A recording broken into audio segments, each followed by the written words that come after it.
오래된 집 냄새가 풍깁니다. 기분 나쁜 악취입니다. 어쩌면 집 냄새가 아닌 저기 보이는 남자의 몸에서 나는 냄새일 수 있습니다. 몇몇 사람들이 더 보입니다. 뭐라고 중얼거리고 있습니다. 정확히 무엇을 말하는지는 알 수 없으나 천주라는 말이 들리는 것으로 봐선 천주교인들인가 봅니다. 이곳은 1846년 조선입니다. 안녕하세요. 김스레 멜라니아입니다. 오늘은 신부님이 아닌 제 목소리로 시작하게 됐는데요. 오늘 소개할 책이 김대건 안드레아 신부님의 서한집인 만큼 책 읽는 목소리가 신부님의 목소리였으면 좋겠다는 생각 때문이었습니다. 많은 분들이 아시는 것처럼 올해 2021년은 우리나라 최초의 사제인 김대건 안드레아 신부님 탄생 200주년이 되는 해입니다. 이 뜻깊은 해에 김대건 안드레아 신부님은 유네스코 세계기념인물로 선정되었습니다. 때문에 많은 천주교 신자들이 김대건 신부님의 정신을 본받고자 큰 관심을 쏟고 있죠. 많은 분들의 관심에 도움이 되고자 최근 한국교회사연구소에서는 성 김대건 안드레아 신부의 서한을 내놨습니다. 이 책은 1996년에 처음 나온 서한집의 개정판입니다. 그간의 연구 성과와 판독 오류, 잘못 표기된 한자어 및 지명을 바로잡고 특히 314개의 주석을 달아서 독자들의 이해를 돕고 있습니다. 사실 김대건 신부님은 많은 분들에게 알려져 있고 또 김대건 신부님을 소개하는 책은 이미 많이 있습니다. 하지만 오늘 서한집을 여러분과 나누고 싶은 이유는 누군가 쓴 김대건 신부님의 이야기가 아니라 김대건 신부님께서 쓰신 신부님의 마음을 함께 나누고 싶었기 때문이었습니다. 아마도 생각보다 많은 분들이 김대건 신부님의 생애나 그분의 어록 등은 다양하게 접해보셨겠지만 신부님께서 직접 쓰신 편지의 원본 내용을 그대로 읽어보신 적은 없으셨을 것입니다. 날 것 그대로의 신부님의 마음을 우리가 읽어본다면 하느님을 향한 신부님의 순수한 마음에 더 가까이 갈 수 있지 않을까요? 김대건 신부님의 편지는 유실된 것까지 포함해 21편이 전해지고 있습니다. 그중 오늘 이 시간에는 신부님께서 옥중에 계실 때 페레올 주교님께 쓰셨던 20번째 편지를 일부 편집하여 들려드리려 합니다.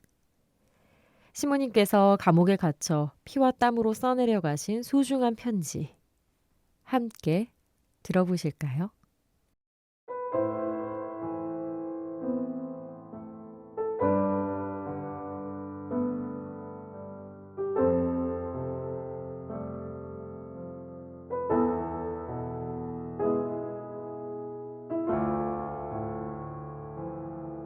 지극히 공경하올 주교님께서는 우리가 하직한 이후로 서울에서 일어난 일들을 알고 계실 것입니다. 여행 준비가 되자 우리는 닻을 올리고 순풍을 타고 연평 바다에 무사히 도착하였습니다. 당시 바다는 많은 어선으로 뒤덮여 있었습니다. 저의 일행은 생선을 사가지고 그것을 다시 팔기 위해 순이도 항구로 갔습니다. 사는 사람이 아무도 없어서 그들은 생선을 땅에 내려놓고 사공 한 사람을 시켜 소금에 절이게 하였습니다. 인근 섬들에서 조선인 군중이 구경하러 중국인들한테로 모여들었습니다. 저도 직접 밤에 그들한테 가서 배 주인과 이야기를 나눌 수 있었습니다. 그리고 그에게 주교님 편지들을 전하였습니다. 또 저는 베르네 신부님, 메스트 신부님, 리브아 신부님과 두 중국 교구에게 편지 몇 장을 써보냈고 거기에 황해 해안의 섬들과 바위와 그 밖에 주의해야 할 것들에 대한 설명과 함께 조선지도 2장을 첨부해 보냈습니다. 이 장소는 중국인들의 중계를 조심해서 이용한다면 선교사들을 입국시키고 편지를 전달하는 데 매우 유리할 것으로 생각됩니다. 주교님, 우리는 주교님의 명령을 이행한 후 다시 떠나 순이 항구로 돌아왔습니다. 그때까지 저의 여행은 그 징조가 좋아 보였고 그래서 순조롭게 끝날 것으로 기대했습니다. 그런데 해변에 내려놓았던 생선이 아직 마르지 않아 이 항구에서의 우리의 체류가 길어지게 되었습니다. 제 하인 베난시오는 박해가 두려워 7년 동안 숨어있던 집에 맡겨둔 돈을 찾으러 가게 하선할 허락을 제게 청하였습니다. 그가 떠난 후 관장이 부하들을 거느리고 우리 배로 와서 중국 배들을 물리치기 위해 우리 배를 사용하게 해달라고 청했습니다. 조선법은 공사로 양반의 배를 사용하는 것을 허락하지 않습니다. 저는 관장에게 내 배는 내가 사용해야 하고 따라서 그에게 양보할 수 없다고 대답하였습니다. 포졸들이 제게 욕을 퍼부으며 제 사공을 데리고 갔습니다. 그들은 저녁 때 다시 와서 둘째 사공을 붙잡아 관가로 데리고 갔습니다. 이 사공들에게 저에 관하여 여러 가지 질문을 하였는데 그들의 대답이 저에 관해 중대한 의혹을 일으키게 하였습니다. 관장은 한 사공의 조모가 천주교인이라는 사실도 알게 되었습니다. 포졸들은 회의를 하고 이렇게 말했습니다. 우리는 30명이다. 만일 저자가 정말 양반이라 하더라도 우리가 다 죽지는 않을 것이다. 한두 명만 죽고 나머지는 살아남을 것이다. 그러니 그 자를 잡으러 가자.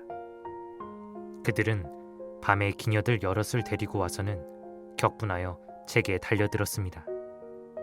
그들은 제 머리털을 잡아 한 움큼 뽑아내고 저를 줄로 묶고 발로 차고 주먹으로 때리고 매질하였습니다. 그러는 동안 남아있던 선원들은 야음을 타서 배 안으로 슬그머니 들어가 노를 저어 달아났습니다.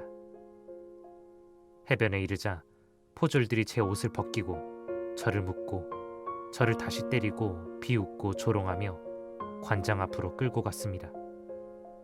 그곳에는 아주 많은 사람이 모여 있었습니다. 관장이 당신이 천주교인이요? 하고 물었습니다. 저는 그렇소 하고 대답하였습니다. 왜 왕명을 거슬러 그 종교를 믿는 거요? 그 교를 버리시오. 나는 그 교가 참되기 때문에 믿는 것이요. 그 교는 천주를 공경하도록 나를 가르치고 나를 영원한 행복으로 인도해 주오. 배교하기를 거부하오. 저는 신문을 받았습니다. 관장이 배교하지 않으면 곤장으로 쳐 죽이게 하겠소 하고 말했습니다. 좋을 대로 하시오. 그러나 나는 절대로 내 천주를 배신하지 않을 겁니다. 내 교회의 진리를 듣고 싶으면 들어보시오.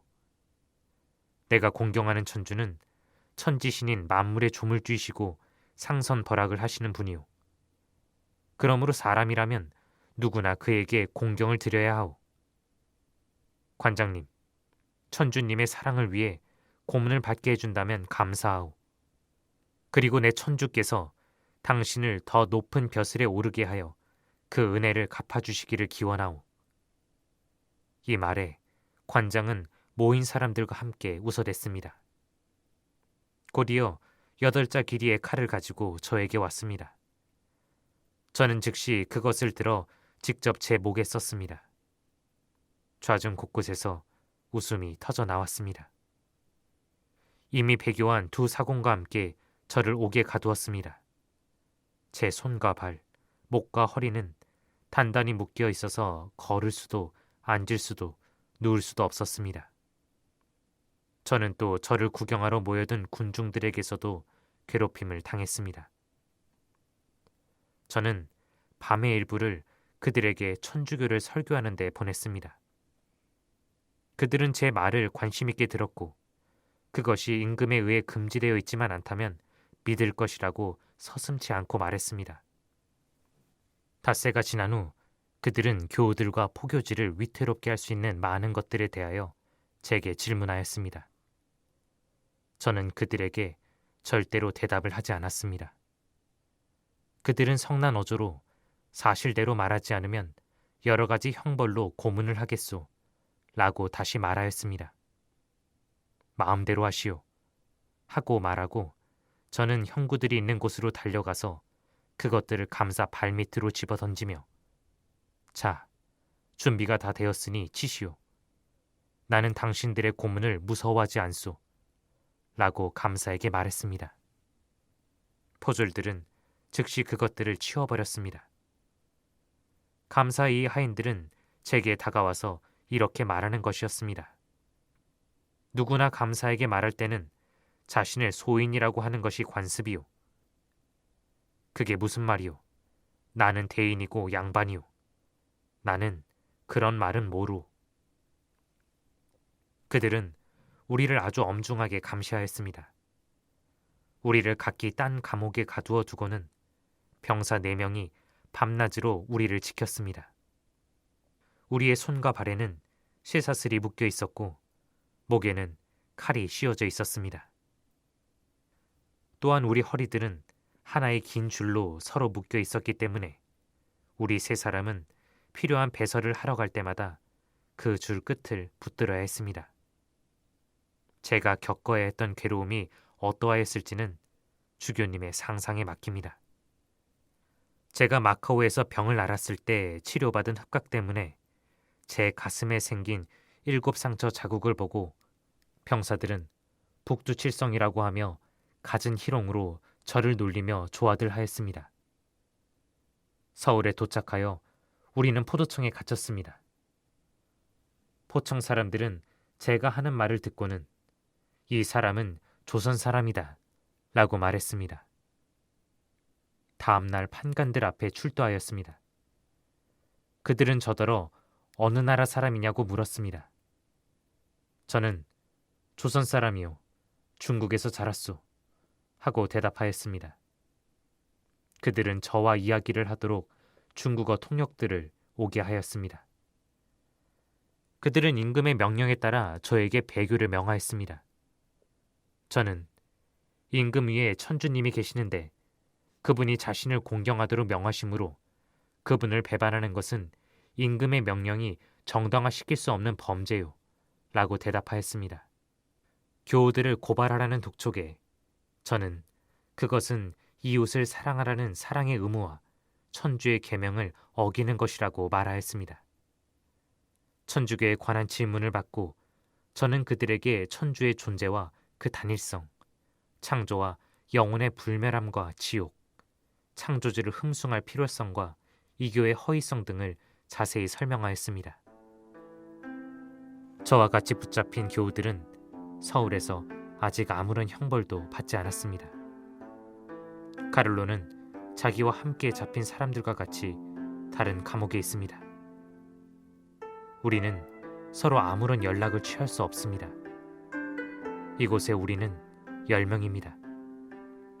그중 4명은 배교하였으나 3명은 그들의 배교를 뉘우치고 있습니다. 1839년에 배교하였던 이 마티아가 지금은 용기로 가득 차 순교자로 죽기를 원하고 있습니다.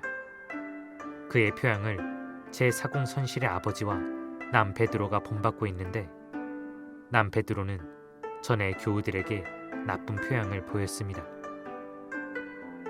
우리가 사형장으로 언제 끌려갈지는 모르겠습니다.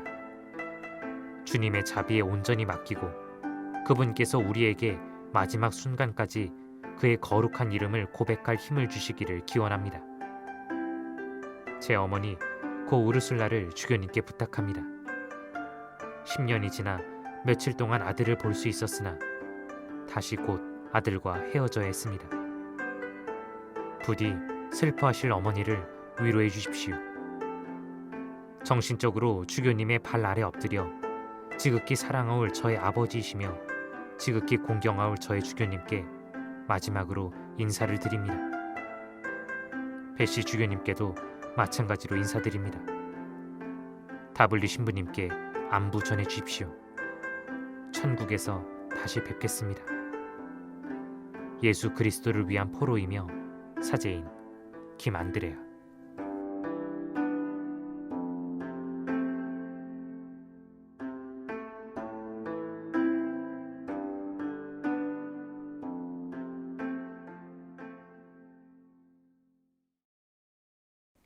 잘 들으셨나요? 여담이지만 김대건 신부님의 외모와 말투 때문에 포졸들이 신부님을 중국인으로 착각하곤 했었답니다. 김대건 신부님도 이것을 아셨던 것 같네요. 그래서 조정에서도 신부님을 김대건이 아닌 중국 광동 출신의 우대건으로 알고 있었답니다. 하지만 나중에 신부님께서 잡히시고 문초 과정에서 어떤 속임도 없이 본인이 천주교인이며 조선인 김대건 신부임을 밝히셨다고 합니다. 늘 신자들과 주님만을 생각하던 김대건 신부님. 박해의 위험을 무릅쓰고 미사를 드리는 신부님의 표정은 어땠을까 상상해 봅니다. 신부님과 함께 미사를 드리는 신자들의 얼굴에도 미소가 보이네요. 그러면서 한편으론 미사를 드리는 제 얼굴도 떠올려 봅니다. 박해의 위협을 견뎌내긴커녕 걸어서 10분이면 갈 수 있는 성당으로 향하는 제 발걸음은 오늘도 왜 이렇게 무거운 걸까요? 성인들의 깊은 신앙은 항상 저를 부끄럽게 합니다. 언제쯤이면 저는 천주교인입니다 하고 표정에서 드러낼 수 있을까요? 오늘은 제가 가장 좋아하는 기도문으로 인사를 드리고 싶습니다. 여러분도 잘 아시는 평화를 구하는 기도 바치면서 마칠까 합니다. 주님, 저를 당신의 도구로 써주소서. 미움이 있는 곳에 사랑을, 다툼이 있는 곳에 용서를, 분열이 있는 곳에 일치를, 의욕이 있는 곳에 신앙을, 그릇됨이 있는 곳에 진리를, 절망이 있는 곳에 희망을, 어두움에 빛을, 슬픔이 있는 곳에 기쁨을 가져오는 자 되게 하소서. 위로받기보다는 위로하고, 이해받기보다는 이해하며, 사랑받기보다는 사랑하게 하여 주소서. 우리는 줌으로써 받고 용서함으로써 용서받으며 자신을 버리고 죽음으로써 영생을 얻기 때문입니다. 아멘.